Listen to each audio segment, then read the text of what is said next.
బమ్మెరపోతున రచించిన భాగవతం ప్రకారం కంసుని చెల్లెలు దేవకి. కంసునికి తన చెల్లెలంటే ఎంతో ప్రేమ. దేవకిని వసుదేవునికిచ్చి వివాహం జరిపించి వారిని అత్తవారింటికి సాగనంపే సమయంలో ఆకాశవాణి ఒక శబ్దం ఇస్తుంది. ఓ కంస, అష్టమ గర్భంలో పుట్టే సంతానం కారణంగా నీవు మరణిస్తావని చెబుతుంది. ఈ విషయం విన్న కంసుడు ఆగ్రహానికి గురై దేవకీ వసుదేవులను చెరసాలలో బంధిస్తాడు.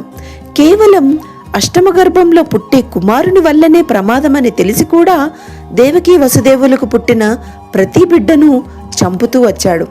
కంసుని ఆకృత్యాలకు 7 మంది సంతానాన్ని పోగొట్టుకున్న దేవకి మళ్లీ గర్భం ధరిస్తుంది. ఇది అష్టమ గర్భం. అందుకే కంసుడు చెరసాల వద్ద పటిష్టమైన భద్రత ఏర్పాటు చేస్తాడు. నెలలు నిండిన దేవకి శ్రావణ మాసం బహుళ అష్టమి నాడు రోహిణీ నక్షత్ర శుభలగ్నంలో సరిగ్గా అర్ధరాత్రి సమయంలో శ్రీకృష్ణునికి జన్మనిస్తుంది. ఆ బిడ్డను ఎలాగైనా రక్షించాలనుకుంటారు దేవకీ వసుదేవులు.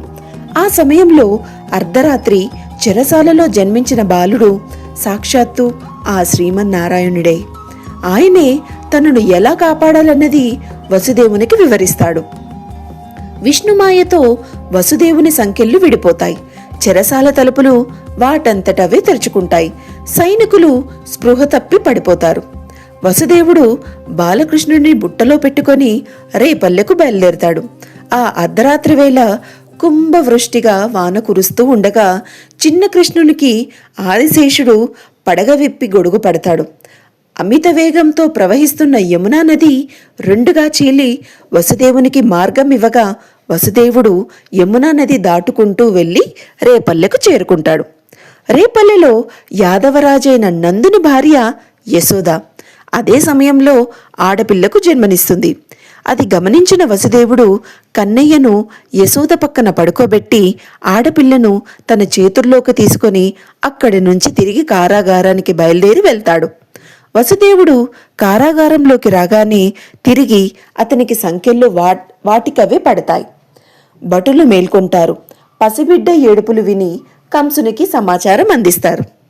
భటుల నుంచి సమాచారం అందుకున్న కంసుడు ఆకాశవాణి చెప్పిన ప్రకారం మగబిడ్డ వల్లనే కదా నీకు ప్రమాణపాయం, కాని పుట్టింది ఆడపిల్ల కదా, మమ్మల్ని విడిచిపెట్టు అని దేవకి ఎంత ప్రార్థించినా వినకుండా ఆ పసిబిడ్డను చంపడానికి ప్రయత్నిస్తాడు. ఆ శిశువు యోగమాయగా మారి కంసుడికి దొరకకుండా గాలిలోకి ఎగిరి నిన్ను చంపేవాడు ఇప్పటికే పుట్టాడు, రేపల్లెలో పెరుగుతున్నాడు అని చెప్పి మాయమవుతుంది.